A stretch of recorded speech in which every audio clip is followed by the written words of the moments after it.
వేసవికాలం సీజన్ ప్రారంభమైందంటే చాలు అక్కడక్కడ వడదెబ్బ సోకి చాలా మంది ప్రాణాలు కోల్పోతున్నటువంటి పరిస్థితి. ఈ ఏడాది కూడా ఉమ్మడి జిల్లాలో పలు చోట్ల కూలీలు సైతం పనులకు వెళ్ళినటువంటి నేపథ్యంలో వడదెబ్బ సోకి వారంతా చనిపోయినటువంటి ఘటనలు బయటపడుతున్నటువంటి పరిస్థితి. ఈ నేపథ్యంలో అసలు ఎండకు మనం బయటికి వెళ్ళినప్పుడు ఎలాంటి జాగ్రత్తలు తీసుకోవాలి, వడదెబ్బ తగలకుండా ఉండాలంటే ఎటువంటి జాగ్రత్తలు తీసుకుంటే బాగుంటుంది, ఒకవేళ మనకు వడదెబ్బ తగిలింది అంటే ఆ లక్షణాలు ఏ విధంగా ఉంటాయనేది తెలుసుకుందాం. మనతో పాటు డాక్టర్ బాల శ్రీనివాస్ గారు ఉన్నారు. సార్ నమస్తే. నమస్తే సార్, ముఖ్యంగా వేసవి కాలంలో ఎన్ని జాగ్రత్తలు తీసుకుంటున్నా చాలా మందికి ఎండ తీవ్రత నుంచి తట్టుకునేందుకు ఎలాంటి జాగ్రత్తలు తీసుకోవాలో తెలియక కూడా కూలీలు కావచ్చు, మరికొంతమంది కావచ్చు, ఎండలో పనిచేసే వాళ్ళు వడదెబ్బ సోకి చనిపోయేటటువంటి ఘటనలు వెలుగులోకి వస్తున్నాయి. ఇప్పుడు ముఖ్యంగా వడదెబ్బ సోకకుండా ఉండాలంటే, వడదెబ్బ తగలకుండా ఉండాలంటే ఎలాంటి జాగ్రత్తలు తీసుకోవాలి? నమస్కారం. నేను doctor G Bala Srinivas, associate professor, general medicine department, Mahabub Nagar నుంచి మాట్లాడుతున్నా. మణిరాజ్ అడిగినట్టు వడదెబ్బ అంటే ఏంటంటే ఎక్కువసేపు ఎండలో నిలబడినప్పుడు ఆ టెంపరేచర్ కంట్రోల్ మెకానిజమ్స్ అనేవి దెబ్బతింటాయి. దానివల్ల ఎక్కువ టెంపరేచర్ వచ్చే అవకాశం ఉంటుంది. ఇది చాలా సీరియస్ ఇష్యూ. ఒకవేళ వెంటనే దాన్ని నివారించకపోతే మణిరాజ్ చెప్పినట్టు ఈవెన్ డెత్ అయ్యే సందర్భాలు కూడా చాలా ఉంటాయి. కాబట్టి వెంటనే దానికి సంబంధించిన పరిచర్యలు తీసుకోవాలి.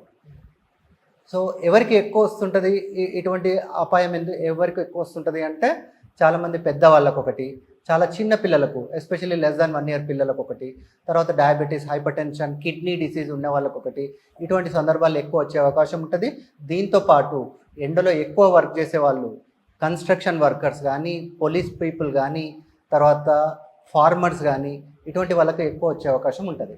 అంటే ఇప్పుడు మనం ఎండలో బయటకు వెళ్తున్నామంటే అత్యవసర పనుల విషయంలో కావచ్చు, మీరు అన్నట్టుగా కూలీలు కావచ్చు, పోలీసులు కావచ్చు, మిగతా వాళ్ళు ఈ ఎండలో పనిచేయాలి. ముఖ్యంగా వారి వెనకాల ఎటువంటి వాటిని తీసుకెళ్తే బాగుంటుంది, ఎండ దెబ్బ తగలకుండా ఉండేందుకు ఎలాంటి జాగ్రత్తలు తీసుకోవాలి? సో తప్పని పరిస్థితుల్లో ఒకవేళ ఎండలో బయటికి పోవాల్సి వస్తే కంపల్సరీ గొడుగు అనేది పెట్టుకోవాల్సిందే. వాళ్ళు పైనుంచి ఎండ అనేది ఎంత తక్కువ వాళ్ళకు సోకితే అంత మంచిగా వాళ్ళకు ప్రొటెక్షన్ ఉండే అవకాశం ఉంటుంది. నెంబర్ 1. నెంబర్ 2, క్లోత్స్ అనేది వాళ్ళు జాగ్రత్తలు తీసుకోవచ్చు. లూజ్గా ఉండే క్లోత్స్ ధరిస్తే కొంచెం ఎండ తీవ్రత గురించి తప్పించుకోవచ్చు, చెమట నుంచి తప్పించుకోవచ్చు. కాటన్ దుస్తులు ఉంటే ఆ చెమటను పీల్చుకుంటూ ఉంటాయి కాబట్టి డీహైడ్రేషన్ నుంచి తప్పించుకోవచ్చు. Third thing, water, ORS.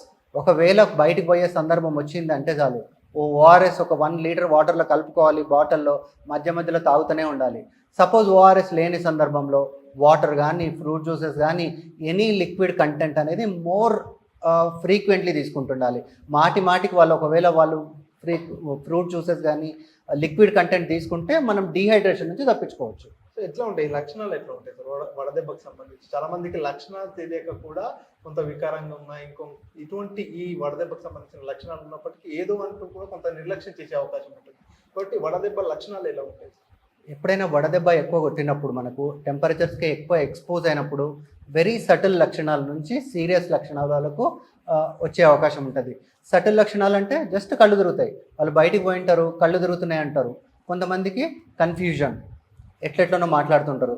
ఇంకా కొంతమందికి ఆల్టర్డ్ సెన్సోరియం, కొంతమందికి స్పృహనే తప్పిపోతారు. జస్ట్ 1 second 2 seconds వాళ్ళకి ఏమైందో తెలియదు. సో ఇంత లోపల భయపడతారు వాళ్ళు. జస్ట్ ఎండ వల్ల, సన్ స్ట్రోక్ వల్ల వచ్చిండొచ్చు, హీట్ స్ట్రోక్ వల్ల వచ్చే అవకాశాలు అయితే ఉంటాయి.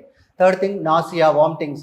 జస్ట్ వామిటింగ్ సెన్సేషన్ ఉంటుంది. చాలామంది బయటకు పోతుంటారు, వామిటింగ్ సెన్సేషన్ కానీ, వామిటింగ్స్ కానీ, తర్వాత డ్రై స్కిన్ కానీ, ఇటువంటి లక్షణాలు ఎక్కువ ఉండే అవకాశం ఉంటుంది. సో మొదట మనకు వడదెబ్బ తగిలినప్పుడు వారు తీసుకోవాల్సిన జాగ్రత్తలు, వారికి కనుక ఎండ నుంచి వచ్చిన తర్వాత మీరు చెప్పినటువంటి సింటమ్స్, కళ్ళు తిరగడం కావచ్చు, కొంత వామిటింగ్స్ కావచ్చు, అటువంటి లక్షణాలు కనిపించగానే వాళ్ళు ఎటువంటి జాగ్రత్తలు తీసుకోవాలి? సో ఎవరైతే ఎండలో ఉన్నప్పుడు, ఎక్కువసేపు ఉన్నప్పుడు, ఇటువంటి లక్షణాలు కనిపించినప్పుడు వాళ్ళు చేసే ఫస్ట్ పని ఎండ నుంచి నీడకు రావాలి, కొద్దిసేపు కూర్చోవాలి.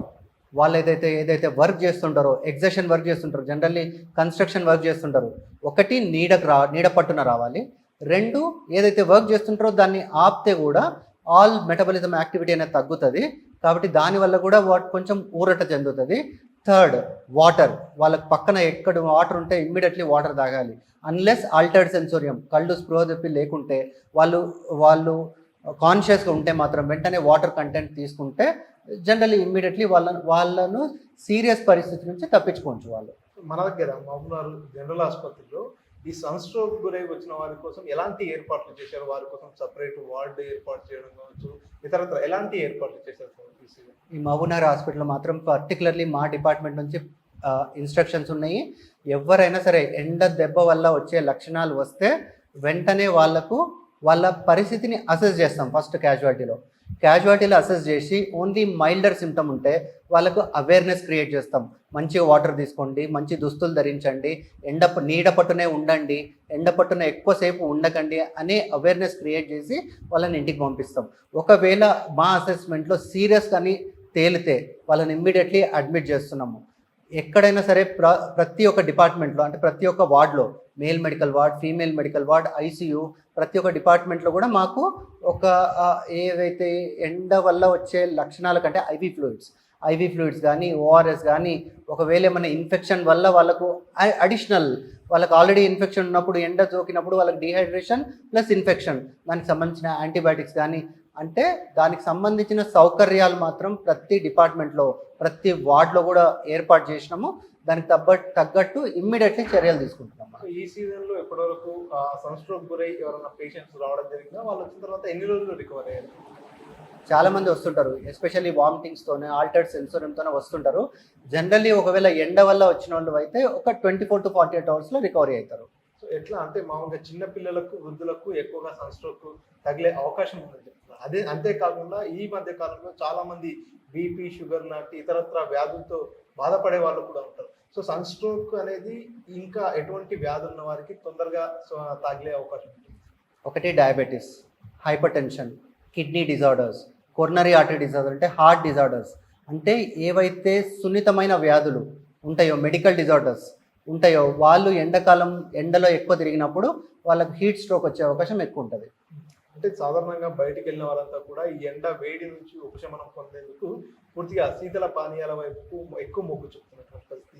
ఫ్రూట్ జ్యూస్లు కావచ్చు, లస్సీ పాయింట్లతో పాటు ఈ కూల్ డ్రింక్స్ లాంటివి కూడా ఎక్కువగా తీసుకుంటున్నటువంటి పరిస్థితి. సో అలా ఈ కూల్ డ్రింక్స్ని సమ్మర్ కాబట్టి వేడి నుంచి కొంత ఉపశమనం పొందేందుకు కూల్ డ్రింక్స్ లాంటివి తీసుకోవడం వల్ల ఏదైనా ఇంకా ఆరోగ్య సమస్యలు వచ్చే అవకాశం ఉంటుందా? ఫ్రూట్ జ్యూస్లు కాకుండా కూల్ డ్రింక్స్, థమ్స్ అప్ కావచ్చు, స్ప్రైట్ కావచ్చు, అటువంటివి తీసుకుంటే definitely chemical involved cool drinks ఏవి తీసుకున్నా సరే ఆరోగ్య సమస్యలు వచ్చే అవకాశం ఉంటుంది. కార్బన్ డైఆక్సైడ్ ఎక్కువ ఉంటుంది, స్టోర్డ్ పదార్థాలు ఉంటాయి, దాంతోపాటు ఇన్ఫెక్షన్స్ ఎక్కువ వచ్చే అవకాశం ఉంటుంది, కెమికల్ ఇష్యూస్ వచ్చే అవకాశం ఉంటుంది, అసిడిటీ లాంటివి రిలేటివ్లీ ఎక్కువ వచ్చే అవకాశం ఉంటుంది. కాబట్టి వీలైనంత వరకు న్యాచురల్ సబ్స్టాన్సెస్ అంటే ఫ్రూట్ జ్యూసెస్ తీసుకోవడం బెటరు, తర్వాత లైమ్ వాటర్ తీసుకోవడం బెటరు. ఈవెన్ ఏవి లేకపోయినా సింపుల్ నార్మల్ వాటర్, దాంట్లో జస్ట్ మనం చెప్పినట్టు షుగర్ అండ్ సాల్ట్ ఇటువంటివి తీసుకుంటే ఎలక్ట్రోలైట్స్ కూడా పుష్కలంగా వచ్చే అవకాశం ఉంటుంది. కాబట్టి లైక్ ఫ్రూట్ అంటే కూల్ డ్రింక్స్ కాకుండా న్యాచురల్ డ్రింక్స్ తీసుకోవడం better. Okay sir, thank you. Okay, bye. So ఇది పూర్తిగా ఏదైతే సన్ స్ట్రోక్ గురయ్యేటటువంటి వారి సంఖ్య ఎండాకాలంలో ఎక్కువగా ఉంటున్నటువంటి నేపథ్యంలో ఎండ తీవ్రతలో పనిచేసేటటువంటి కార్మికులు కావచ్చు, అదేవిధంగా కూలీలు కావచ్చు, మిగతా ఎవరైనా సరే ఎండలో పనిచేసే వారంతా కూడా తగు జాగ్రత్తలు తీసుకోవాలి. కాటన్ దుస్తులు ధరించాలి. అంతేకాకుండా నీడగా ఉండేటట్టు గొడుగు లాంటివి మెయింటైన్ చేయాలి. తమ వెంట తప్పనిసరిగా వాటర్ బాటిల్ లేదంటే ఓఆర్ఎస్ ప్యాకెట్లు కూడా తప్పనిసరిగా మెయింటైన్ చేయాలి. ఒకవేళ ఈ సన్ స్ట్రోక్ కు సంబంధించినటువంటి లక్షణాలు ఏవైతే ఉన్నాయో ఇంతవరకు డాక్టర్ బాలశ్రీనివాస్ గారు చెప్పినట్టు అటువంటి లక్షణాలు కనుక ప్రాథమికంగా గుర్తిస్తే వెంటనే మహబూబ్నగర్ ప్రభుత్వ ఆసుపత్రికి వస్తే కనుక వారికి సంబంధించి అన్ని ఏర్పాట్లను చేసి ఉంటారు. కాబట్టి ఎవరు కూడా సన్ స్ట్రోక్ కు గురి కాకుండా ఉండేందుకు లిక్విడ్స్ ఎక్కువగా తీసుకుంటూ తగు జాగ్రత్తలు తీసుకోవాలంటూ డాక్టర్ బాలశ్రీనివాస్ గారు తెలియజేసినటువంటి పరిస్థితి. నరసింహరెడ్డితో మణికంఠ, టీవీ, మహబూబ్నగర్. మరిన్ని వీడియోస్ కోసం ఛానల్ ని సబ్స్క్రైబ్ చేయండి. లేటెస్ట్ అప్డేట్స్ కోసం వాట్సాప్ ఛానల్ ని ఫాలో అవ్వండి. ఆ లింక్ డిస్క్రిప్షన్ లో ఉంది.